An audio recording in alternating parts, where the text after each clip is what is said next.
Trabalhei durante 31 anos no mercado imobiliário comercial. Não daquele tipo glamouroso que você vê na televisão. Nada de arranha-céus de vidro ou coletivas de imprensa. Eu comprava imóveis problemáticos em mercados secundários, os reformava, alugava e mantinha sob minha propriedade. Era um trabalho monótono. Sem glamour. Mas era um trabalho que construía algo real. Quando completei 62 anos, eu já possuía 4 prédios comerciais totalmente quitados e uma modesta carteira de imóveis residenciais. Meu nome estava nas escrituras. Meus calos estavam nos canos que eu mesmo havia trocado nos primeiros anos, quando não podia pagar empreiteiros. Nunca dirigi carros de luxo. Usei a mesma marca de botas durante 15 anos porque eram resistentes e eu não via motivo para mudar algo que funcionava. Minha esposa faleceu quando meu filho tinha 19 anos. Câncer de pâncreas. Tivemos apenas 8 meses entre o diagnóstico e a manhã em que segurei sua mão pela última vez. Depois disso, restamos apenas nós dois, eu e meu filho, Liam. Quero ser sincero sobre o que aconteceu depois que ela morreu. Eu exagerei na compensação. Hoje eu sei disso. Na época, eu dizia a mim mesmo que estava sendo um bom pai, assumindo o controle da situação, garantindo que ele não sentisse a perda de forma tão intensa, amortecendo cada golpe que a vida lhe dava. Quando suas notas caíram, contratei professores particulares. Quando abandonou o 2º ano da faculdade, não o pressionei a voltar. Passei a lhe dar uma pequena mesada e disse para ele encontrar seu próprio caminho. Quando tinha 25 anos e ainda estava tentando descobrir o que fazer da vida, aumentei a ajuda financeira. Quando tinha 28 anos e foi morar com uma mulher chamada Adriene, ajudei com o depósito do aluguel sem que me pedissem. Quero que você entenda uma coisa sobre Adriene antes de eu continuar. Ela não era uma má pessoa daquelas que claramente demonstram isso. Era refinada. Sabia exatamente o que dizer. Desde o primeiro encontro me chamou pelo meu primeiro nome, Garret. Achei aquilo um pouco ousado, mas atribuía a diferença de gerações. Ela elogiava meus imóveis de uma forma que parecia menos admiração e mais avaliação. Ainda assim, era carinhosa com Liam, e Liam parecia feliz. Então fiquei calado. Nos 4 anos em que estiveram juntos antes de tudo isso acontecer, o apoio mensal que eu dava ao meu filho cresceu silenciosamente de 800 para $2.200. Isso nunca aconteceu de uma só vez. Sempre havia um motivo, problemas com o carro, uma conta médica ou alguma oportunidade que Liam pretendia aproveitar e que precisava de um pequeno investimento inicial. Uma vez paguei um tratamento dentário de Adriene porque eles não tinham seguro de saúde, a infecção era séria e eu não iria deixar alguém sofrer por falta de dinheiro. Em outra ocasião, transferi $3.000 para o que Liam descreveu como um curso de consultoria empresarial. Nunca vi qualquer consultoria surgir daquilo. Eu não mantinha um registro detalhado de tudo o que gastava. Talvez esse tenha sido o problema. Em fevereiro, antes de tudo mudar, percebi que a transferência mensal automática que eu havia programado não estava mais indo para a conta de Liam, mas para uma conta conjunta que eu nem sabia que eles tinham aberto. Meses antes, Liam havia me pedido para atualizar os dados bancários. Eu fiz isso sem pensar muito. Quando mencionei o assunto casualmente durante uma ligação, ele disse que era simplesmente mais prático daquela forma. E eu deixei passar. Naquela primavera, eu voltava de uma inspeção em um imóvel, cerca de 2 horas ao norte da cidade, quando liguei para Liam para saber como ele estava. Conversávamos mais ou menos 2 vezes por semana. Geralmente eram ligações curtas. Como você está? Como vai o joelho? Coisas desse tipo. Ele parecia distraído. Perguntei se estava tudo bem e ele respondeu: sim. Na verdade, está ótimo. Então acrescentou: pai, tem uma coisa que queríamos te contar. Minha primeira reação foi pensar: alguém está grávida. Mas o que ele disse foi: Adriene e eu nos casamos há 3 semanas. Foi uma cerimônia pequena, apenas com amigos próximos. Mantivemos tudo em segredo porque queríamos algo mais privado. Eu estava dirigindo na rodovia a cerca de 110 km por hora. Desculpe, o quê? Perguntei. Ele repetiu: casamos. Há 3 semanas. Apenas amigos próximos. Queríamos algo íntimo. Então perguntei quantas pessoas haviam participado dessa cerimônia tão íntima. Ele fez uma pausa. Não sei, talvez umas 150. Fiquei em silêncio por alguns segundos. Observei um caminhão entrar na minha faixa e deixei que passasse, embora não houvesse motivo para isso. Continuei dirigindo, respirando e tentando identificar o que estava sentindo. Ainda não era raiva. Era mais parecido com aquela sensação de quando você procura algo numa prateleira e descobre que aquilo não está mais lá. Aquele instante de recalibração. Como se o chão tivesse se deslocado alguns centímetros. Então, perguntei: por que eu não fui convidado? Houve uma pausa que jamais esquecerei enquanto viver. Então ele respondeu: simplesmente não era esse tipo de evento, pai. Queríamos que fosse entre pessoas da nossa geração. Entre pessoas da nossa geração. Eu disse apenas: entendi. Parabenizei os dois. Disse que ligaria mais tarde naquela semana. Desliguei e dirigi em silêncio durante 40 minutos. Não liguei o rádio. Apenas dirigi, pensei, observei as placas de saída passando pela estrada e tentei entender que tipo de homem cria um filho que se casa sem convidar o próprio pai porque o pai não faz parte do grupo de seus pares. Pensei na mãe dele. Pensei no que ela teria dito. Ela ficaria devastada. Mas também teria entendido, de uma forma que eu só estava começando a compreender, que fomos nós que causamos aquilo. Não Adrienne. Não alguma influência externa. Nós tomamos determinadas decisões, e essas decisões produziram um homem de 30 anos que acreditava ser perfeitamente aceitável excluir o próprio pai do casamento porque sua presença não combinava com a estética do evento. Eu não liguei de volta naquela semana. Eu precisava pensar. 3 dias depois daquela ligação, eu estava sentado à mesa da cozinha com uma xícara de café quando meu telefone tocou. Era a Adrienne. Não Lian. Adrienne. Ela disse: Garret, eu queria falar com você pessoalmente. Sei que Lian contou sobre o casamento e espero que você não esteja chateado. Nós realmente fizemos algo bem pequeno, apenas com as pessoas que combinavam com o clima que queríamos para o evento. Fiquei em silêncio. Ela continuou: enfim, estou ligando porque estamos um pouco apertados este mês. Os custos do casamento ficaram acima do esperado e o aluguel está para vencer. Eu queria saber se você poderia transferir um valor extra, talvez $4.000 além do que normalmente envia. Logo nos reorganizamos. É só desta vez. $4.000 além dos 2.200 que eu já estava enviando? Perguntei. Adrienne, deixe-me fazer uma pergunta.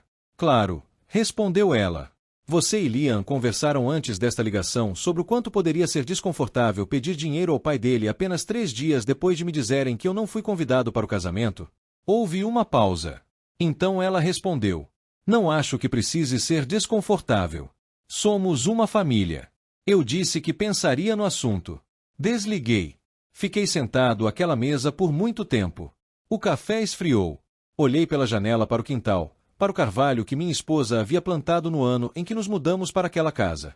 Agora era uma árvore enorme, que começava a precisar de uma poda. Fiquei pensando na palavra família, na forma como Adrienne a havia usado. Como uma porta que só se abre em uma direção. Naquela mesma tarde, liguei para meu contador. Depois, liguei para meu advogado. Não para tomar nenhuma medida ainda. Apenas queria entender claramente quais eram minhas opções. Sempre gostei de ter uma visão completa antes de agir. Era assim que eu trabalhava nos negócios, e isso sempre me serviu bem. O que descobri nessas conversas tornou muitas coisas mais claras. O nome de Lian constava em 2 dos imóveis que eu possuía como beneficiário secundário. Eu havia feito isso anos antes, acreditando que facilitaria uma futura herança e lhe daria alguma segurança financeira. Era apenas um gesto de confiança. Nada mais. Meu advogado explicou que, dependendo de como as coisas evoluíssem, seria prudente revisar esse arranjo. Também descobri, depois de fazer algumas contas discretamente com meu contador, que eu havia transferido aproximadamente $94.000 para meu filho ao longo dos últimos 6 anos. Reembolsos de mensalidades universitárias que nunca levaram a lugar algum. Ajuda financeira mensal. Presentes ocasionais. O tratamento dentário. O curso de consultoria. Depósitos. Um conserto de carro que me foi apresentado como custando $400, mas que mais tarde descobri ter custado apenas 1.200. O restante do dinheiro simplesmente desapareceu em algum lugar. $94.000. Eu nunca havia colocado tudo isso no papel. Nunca acompanhei os números de perto. Sinceramente, não sei exatamente o que eu pensava que estava fazendo. Acho que acreditava que dinheiro era uma forma de amor. Ou, pelo menos, uma forma de presença. E que, enquanto continuasse enviando dinheiro, de alguma forma permaneceria próximo dele. Não transferi os $4.000 extras. Também não enviei a transferência mensal daquele mês. Mandei uma mensagem curta para Liam dizendo que eu estava passando por uma reorganização financeira e que entraria em contato quando as coisas estivessem mais definidas. Ele não respondeu durante 3 dias. Quando finalmente respondeu, a mensagem dizia: "Está tudo bem? Adrienne disse que você pareceu estranho ao telefone." Respondi que estava tudo bem. Apenas reorganizando algumas coisas. 2 dias depois, Liam me ligou. Era um Liam diferente daquele com quem eu vinha falando havia anos. Havia algo em sua voz. Uma aspereza que eu reconhecia, mas que nunca tinha sido direcionada a mim. Ele perguntou: "Pai, o que está acontecendo? Temos contas para pagar. O aluguel venceu ontem." "Eu sei", respondi. "Então você vai fazer a transferência." Respirei fundo. "Liam, você tem 30 anos. Está casado há 1 mês. Parece que essa é uma conversa que você e sua esposa deveriam estar tendo entre vocês, não uma ligação para o seu pai." Ele ficou em silêncio. Então disse: "Você está fazendo isso por causa do casamento." "Estou fazendo isso por causa de muitas coisas que deveria ter feito anos atrás. O casamento foi apenas a manhã em que finalmente entendi aquilo que estava diante dos meus olhos o tempo todo. Isso não é justo." "O que exatamente não é justo? O fato de eu ter financiado os últimos 6 anos da sua vida adulta? Ou o fato de você ter decidido que eu não era o tipo certo de pessoa para ser convidado ao seu casamento?" Ele não tinha resposta. Ficamos alguns instantes na linha sem dizer nada. Então ele falou, em voz baixa: "Eu achei que você tinha dinheiro de sobra." Aquela frase me atingiu profundamente. Não porque fosse cruel, mas porque era sincera. Ele nem estava tentando me ferir. Ele realmente acreditava que, se alguém tem dinheiro de sobra, então não importa para onde ele vai ou como é gasto. Como se a abundância tornasse invisível o ato de tomar. "Eu tenho dinheiro de sobra", respondi. "Mas essa não é a questão." "Então qual é a questão?" "A questão é que você nunca sequer se perguntou se aquele dinheiro era seu para pegar." Ouvi sua respiração do outro lado da linha. Ouvi também um som ao fundo. A voz de Adrienne, baixa, perguntando alguma coisa que não consegui entender. Então falei: "Liam, eu amo você. Quero ter uma relação verdadeira com você. Mas terminei de financiar uma vida sobre a qual você nunca precisou refletir, ao lado de uma mulher que me ligou pedindo dinheiro para pagar o aluguel apenas 3 dias depois de me dizer que eu não era bem-vindo ao casamento de vocês. Isso acabou. Se você quiser conversar, estou aqui. Se quiser construir uma relação adulta e saudável entre nós, estou aqui." Mas a conta foi encerrada. Ele respondeu imediatamente: "Você não pode simplesmente fazer isso, pai. Nós temos despesas reais." "Eu sei que tem." Fiz uma breve pausa. "Bem-vindo à vida adulta." E desliguei. Quero contar o que aconteceu depois porque acredito que, em histórias como essa, as pessoas costumam esperar uma de 2 coisas. Ou uma cena dramática, cheia de gritos e confrontos cinematográficos. Ou uma reconciliação rápida, em que todos aprendem a lição e terminam se abraçando. Nenhuma dessas coisas aconteceu. O que aconteceu foi mais silencioso. E mais difícil. Liam ligou mais 2 vezes nas 2 semanas seguintes. As 2 ligações eram sobre dinheiro. Não eram sobre nós. Não eram sobre o casamento. Não eram sobre nada que realmente importasse. Eram apenas sobre o problema prático de a conta ter sido encerrada. Adrienne ligou uma vez. Eu deixei a chamada cair na caixa postal. Ela deixou uma mensagem de 11 minutos. Ouvi os 2 primeiros minutos e parei. Depois liguei para meu advogado, e passamos uma tarde inteira revisando os arranjos relacionados aos beneficiários dos meus bens. Fiz alterações. Não para punir Liam. Quero deixar isso muito claro. Fiz as alterações porque percebi que havia estruturado todo o meu planejamento patrimonial em torno de uma versão do meu filho que já não existia havia pelo menos 10 anos, se é que alguma vez realmente existiu. Eu precisava que meus planos refletissem a realidade, não as minhas esperanças. Também me sentei, pela primeira vez em 6 anos, para fazer um levantamento detalhado de tudo o que possuía e do que queria fazer com isso. Não porque estivesse com raiva, embora estivesse, mas porque passei anos permitindo que o dinheiro saísse da minha vida em direção a pessoas que jamais haviam sido ensinadas a valorizá-lo. E eu queria parar com isso. Minha esposa teria querido que eu parasse também. Ela era melhor com pessoas do que eu. Via as coisas com clareza. Teria percebido tudo isso anos antes de mim. Houve uma manhã de sábado, no fim de abril, cerca de 6 semanas após aquela ligação na rodovia, em que dirigi para visitar um pequeno galpão industrial que eu estava pensando em comprar. Era um trajeto comum. Uma área industrial, sem nada de particularmente bonito. Mesmo assim, abaixei o vidro do carro. Lembro que o ar estava agradável e quente, e o rádio tocava uma música que eu não reconhecia. E, pela primeira vez em muito tempo, senti que o que havia dentro do meu peito combinava com o dia lá fora. Pensei na minha esposa. Pensei no carvalho. Pensei em uma conversa que tivemos quando Liam tinha talvez 8 anos. Daquelas conversas noturnas que os pais têm depois que o filho dorme. Vocês estão cansados, mas ainda sem sono. E lembro dela me dizer: prometa que vai deixá-lo desconfortável às vezes. Prometa que não vai resolver tudo por ele. E eu prometi. Mas então ela adoeceu. Ele ficou triste. E eu me esqueci. Quebrei aquela promessa. E meu filho cresceu acreditando que desconforto era algo que os pais absorvem para que os filhos nunca precisem sentir. Foi isso que permaneceu comigo. Não os $94.000. Não o casamento. Não a mensagem de 11 minutos de Adrienne. Mas aquela promessa quebrada e o preço que ela custou para nós dois. Liam acabou entrando em contato novamente. Dessa vez, não por causa de dinheiro.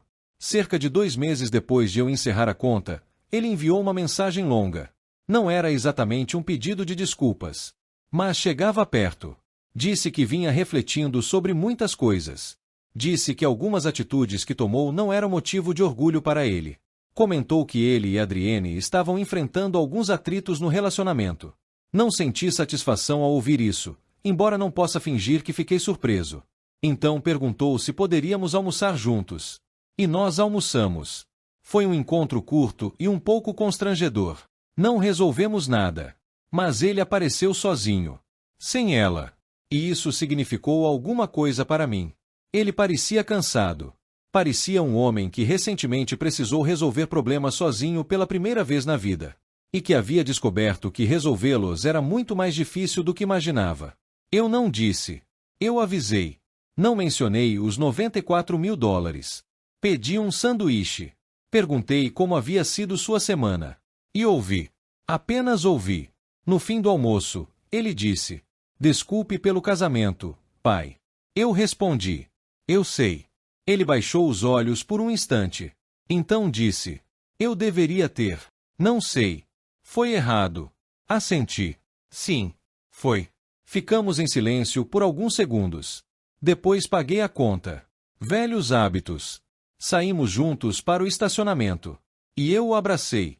Meu filho de 30 anos. Um homem que ainda tinha muito a recuperar e aprender. Um homem que eu amava mais do que jamais soube demonstrar da maneira certa. Voltei para casa sozinho. O carvalho precisava ser podado. Eu já havia contratado alguém para fazer o serviço na semana anterior, e eles chegariam na quinta-feira. Os imóveis estavam indo bem. A reorganização estava concluída. Havia uma boa garrafa de vinho na cozinha que eu vinha guardando sem nenhuma ocasião especial em mente. E naquela noite, justamente por não haver nenhuma ocasião especial, eu a abri. Servi uma taça. Fiquei parado diante da janela. E pensei no que minha esposa diria se pudesse ver onde havíamos chegado. Acho que ela diria que ficaríamos bem. E acho que ela estaria certa. Tive muito tempo para refletir sobre tudo o que aconteceu entre mim e Liam. Não para reviver a discussão. Essa fase já passou. Mas para entender como chegamos até ali. E a resposta honesta é que chegamos ali através de pequenas decisões. Uma de cada vez. Ao longo de muitos anos. Sempre na mesma direção. Uma direção que eu continuava escolhendo porque parecia amor. Mas não era amor. Ou talvez fosse amor, mas um amor sem firmeza. Um amor sem limites. Um amor que se recusava a permitir que ele sentisse o peso das próprias escolhas. E aprendi que sentir o peso das coisas não é crueldade.